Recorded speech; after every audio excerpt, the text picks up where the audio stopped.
unblemished. Their chins were strong, their posture good, their noses were straight and high. They looked like our brothers and fathers back home, only better dressed, in grey frock coats and fine Western three-piece suits. Some of them were standing on sidewalks in front of wooden A-frame houses with white picket fences and neatly mowed lawns, and some were leaning in driveways against Model T Fords. Some were sitting in studios on stiff, high-backed chairs with their hands neatly folded and staring straight into the camera as though they were ready to take on the world. All of them had promised to be there, waiting for us in San Francisco when we sailed into port.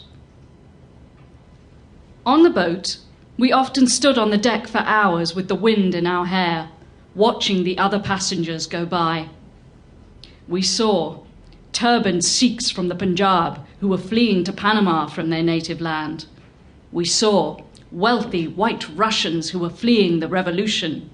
We saw Chinese laborers from Hong Kong who were going to work in the cotton fields of Peru. We saw King Lee Jovanovich and his famous band of gypsies who owned a large cattle ranch in Mexico and were rumored to be the richest band of gypsies in the world. We saw a trio of sunburned German tourists and a handsome Spanish priest and a tall, ruddy Englishman named Charles, who appeared at the railing every afternoon at 3:15 and walked several brisk lengths of the deck. Charles was travelling in first class and had dark green eyes and a sharp, pointy nose and spoke perfect Japanese, and was the first white person many of us had ever seen. He was a professor of foreign languages at the university in Otsuka and had a Japanese wife and a child and had been to America many times and was endlessly patient with our questions. Was it true that Americans had a strong animal odour? Charles laughed and said, "Well, do I?"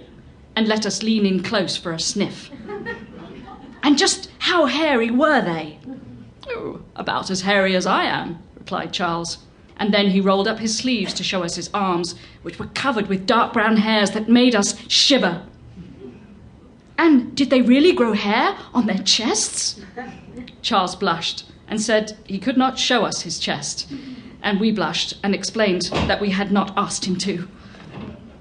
"And were there still savage tribes of Red Indians wandering all over the prairies?" Charles told us that all the Red Indians had been taken away, and we breathed a sigh of relief. "And was it true that the women in America did not have to kneel down before their husbands or cover their mouths when they laughed?" Charles stared at a passing ship on the horizon and then sighed and said, "Sadly, yes." "And did the men and women there really dance cheek to cheek all night long?" "Only on Saturdays," Charles explained. "And were the dance steps very difficult?" Charles said they were easy and gave us a moonlit lesson on the foxtrot the following evening on the deck. Slow, slow, quick, quick. "And was downtown San Francisco truly bigger than the Ginza?" "Why, of course." "And were the houses in America really 3 times the size of our own?" "Indeed they were." "And did each house have a piano in the front parlour?" Charles said it was more like every other house. "And did he think we would be happy there?"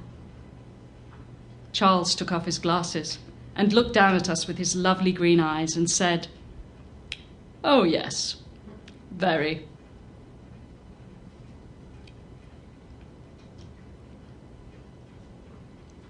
On the boat, we could not have known that when we first saw our husbands, we would have no idea who they were. That the crowd of men in knit caps and shabby black coats waiting for us down below on the dock would bear no resemblance to the handsome young men in the photographs. That the photographs we had been sent were 20 years old. That the letters we